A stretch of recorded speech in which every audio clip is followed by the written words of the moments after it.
El abuelo de Rosalía le enseñó a escribir y a leer. No contaba con estudio alguno, nunca leyó un libro, excepto las revistas con figuras o Martín Fierro, poema épico y gauchesco que se transformó en una de las obras emblemáticas de Argentina, ineludible para los estudiantes. Carecía de ciertos elementos indispensables para el eficaz razonamiento. No tenía tampoco noción de la orientación. No sabía dónde era el norte o el sur, o el este o el oeste, aunque sabía de su existencia. No salía de su casa más que para lo indispensable, ya que se podía perder. En una experiencia narrada por ella menciona: un día estuve todo el día perdida. Salí a las 8 de la mañana y recién pude regresar a las 8 de la noche. Desde que Rosalía tenía 4 años de edad, su madre padecía graves problemas de salud. La familia siempre estuvo en la disyuntiva con quién dejar a la niña si su madre llegaba a fallecer, ya que no habían familiares que se pudieran hacer cargo de ella. Su abuelo había decidido entonces cuidar a la pequeña al enterarse de la situación. El abuelo había contraído nupcias y la señora, según contaba su abuelo, era alemana, entre comillas. Pero cuando fueron al registro civil a firmar, se entera de que era judía. Vaya detalle. Por lo que no estaba de acuerdo en tener a Rosalía hasta la operación de su madre. El abuelo vivía en Funes, ciudad de la provincia de Santa Fe, pero trabajaba en Pergamino, provincia ubicada en el interior de Buenos Aires, en el ferrocarril. Vivía en un vagón. A cualquiera en semejante situación, solo le quedan 2 opciones: suicidarse o nunca más regresar. O sea que solo podía estar en casa los sábados en la tarde y regresaba los domingos en la tarde, por lo cual Rosalía se quedaba sola con su abuelastra. Estos recuerdos a Rosalía no le causaban ninguna alegría. Ella le decía abuelita, entre comillas, a la esposa de su abuelo, para ver si le enternecía. Con sus escasos 4 años y sin entender nada de nada. Pero apenas su madre dio la vuelta y la dejó en esa casa, empezaron las reglas. Rosalía debía lavarse en una tina. En ese entonces se usaba la batea y la tina de madera. Era como medio barril, con sunchos. Lo ponía sobre un banquito, la tabla de lavar la ropa y manos a la obra. Después le rasuró todo el cráneo, dejándola sin nada de cabello, pues ni loca la peinaría, decía ella, y la encerró en el gallinero para que fuese su lugar de estadía, amenazándola si llegaba a salirse o tan solo osara abrir la puerta.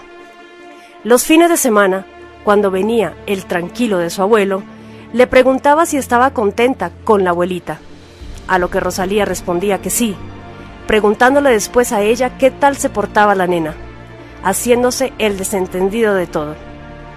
A todo esto, llega un tío de Buenos Aires, con una máquina fotográfica, como si fuese un deportista, colgada de su cuello, y decía que estaba de paseo.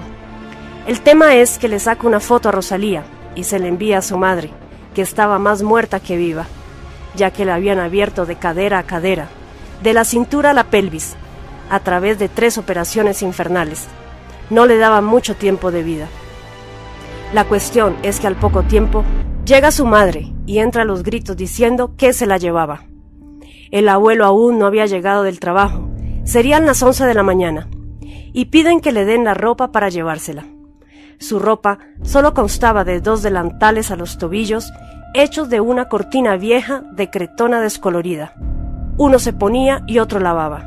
Era julio. No tenía ni una camiseta, ni un suéter, ni nada abrigado. Aún tenía las sandalias con las que la dejó su madre. Y como las torcía para adentro, se las hacían usar al revés. El derecho en el pie izquierdo y el izquierdo en el pie derecho. Y como ya se había cortado la correíta, se convirtieron en chancletas. En pleno invierno y ni medias tenía. Pero eso sí, la pudrió, diciéndole con que los chicos en la guerra no tenían esto o lo otro, y que ella tenía demasiado. Le daba algo amargo de tomar en la mañana, porque los chicos en la guerra no tenían azúcar. Le daba un plato de cebolla cruda, y aunque Rosalía decía que le picaba, ella contestaba: ojalá en la guerra hubiesen tenido cebolla. En el patio le daba un racimo de uva de la parra. Rosalía tiraba las semillas y la piel al suelo, y ella se los hacía juntar y comer, porque los chicos en la guerra quisieran tenerlo. La vecina que vivía junto a la casa de su abuelo, y que en alguna ocasión pudo hablar con Rosalía a escondidas, le pasó los datos a su marido de la situación en la que se encontraba la niña. Su marido, que trabajaba en el ferrocarril por la línea hasta Buenos Aires, llegó hasta donde su tío, y así fue la cadena hasta llegar a su madre. La vecina avisó a la familia de Rosalía que la judía de la abuelastra la tenía muerta de hambre, porque así estaban los chicos en la guerra. Todo era siniestro y dramático.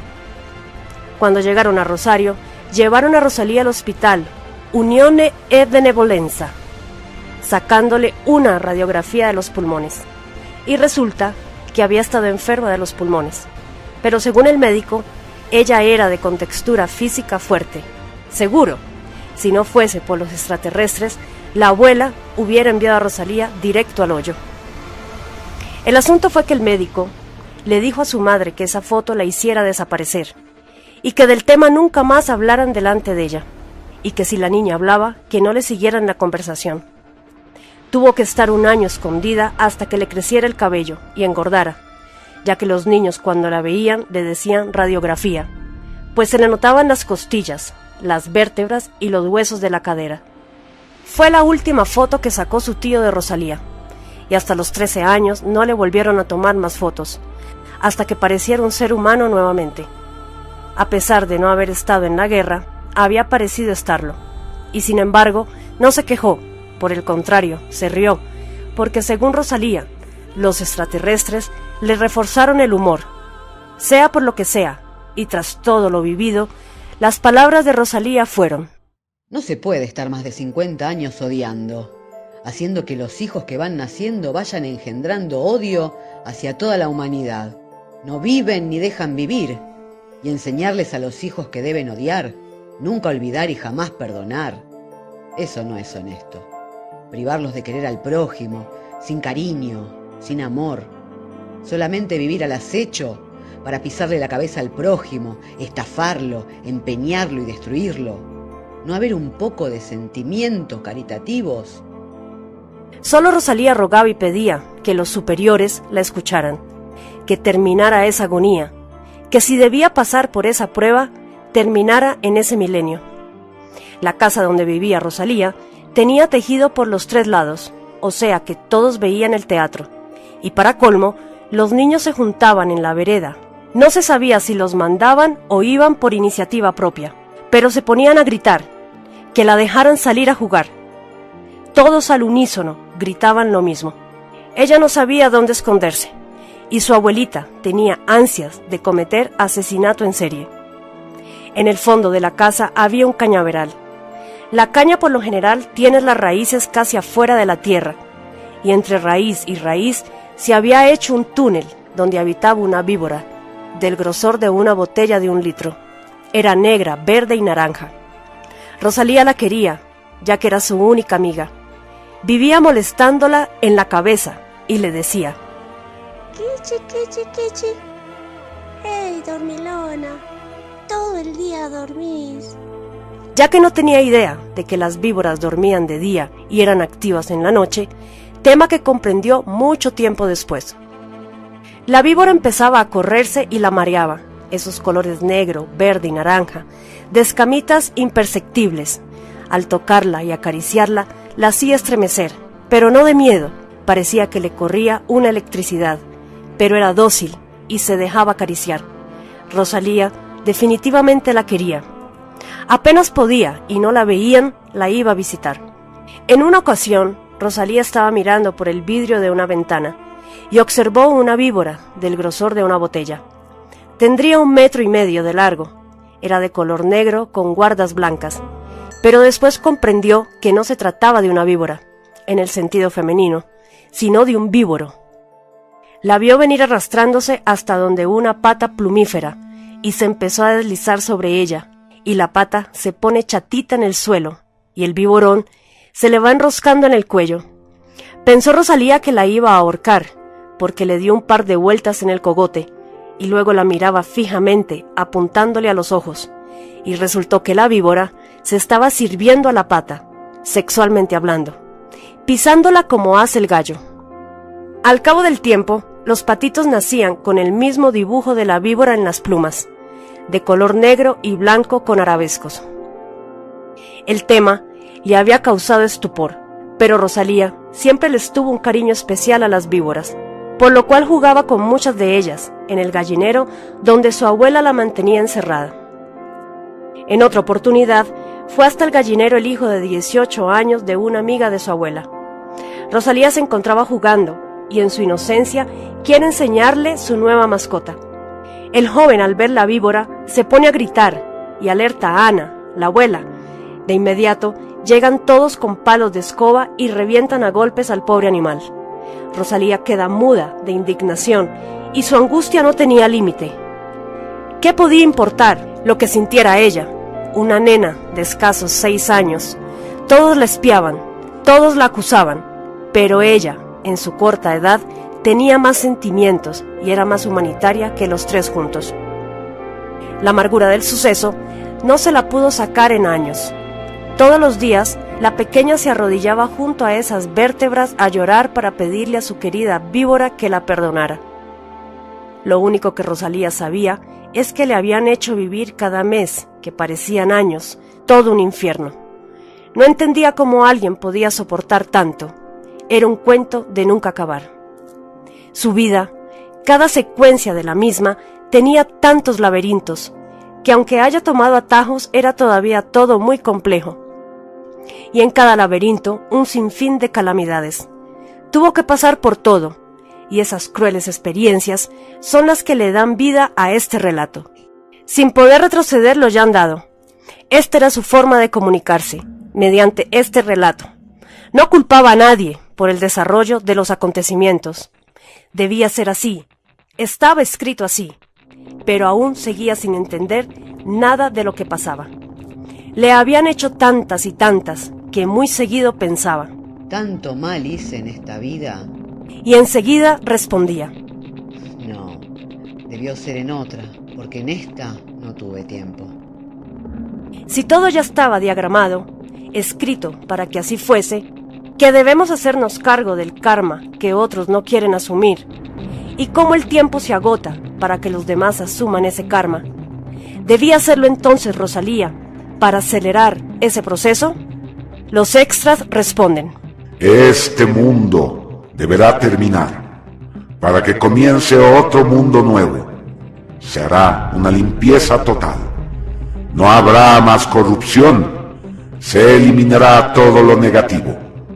Un mundo que se ajustará al que nos merecemos y no al que pretenden imponernos a la fuerza.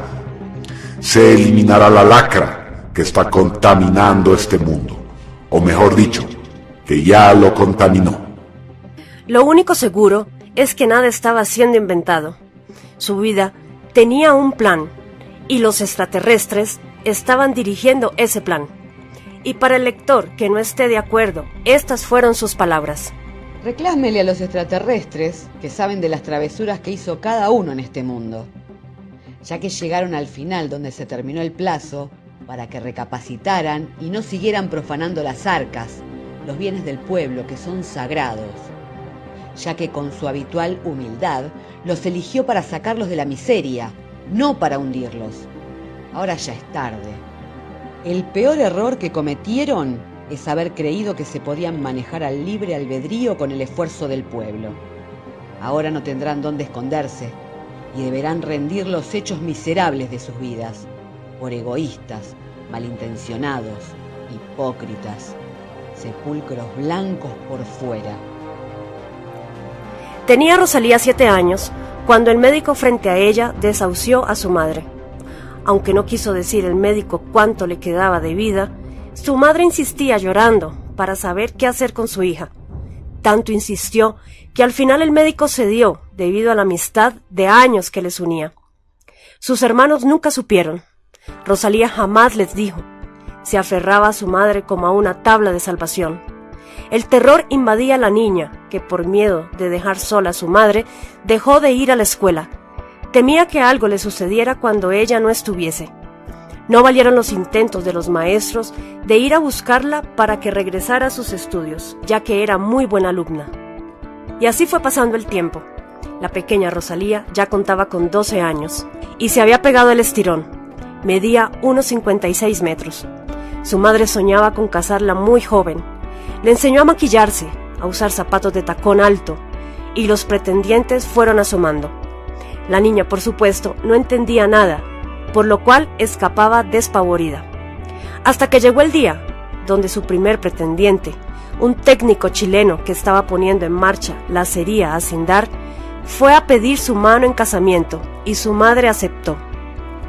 Obviamente no era el destino de Rosalía, ya que su madre falleció a los 7 meses, a los 39 años de edad, luego del casamiento de su hija el 24 de noviembre de 1945, a sus 15 años de edad. Al final, la casó con el mismo que fue su marido. El 28 de octubre del año siguiente nació su hijo. Su madre le enseñó las artes del hogar, cocinar, limpiar, oficio que hacía gustosa, pues lo que menos deseaba era que su madre trabajara y se esforzara. Rosalía no fue al colegio, pero sí aprendió el corte, la confección y el bordado a máquina. Tenía todo tan fresco en su memoria como si hubiese pasado ayer. Los extras advierten: señores lectores, que nadie se vaya a equivocar. No cometan el error de creer que porque hemos elegido a una persona simple y sin cultura, crean que lo expuesto en estas páginas carece de veracidad. Doble error. Justamente no fue por error, sino para que tenga la credulidad y veracidad que debe tener para su fácil entendimiento y digestión para el común de la gente, sin frases rebuscadas. Justamente ha llegado la hora de la verdad. No hay por qué disfrazarla. Por el contrario, debe ser desnuda y candente, cosa que no quepan dudas. Comenzaremos este relato con la seriedad que se merece. No porque sea popular, deja de ser trascendente.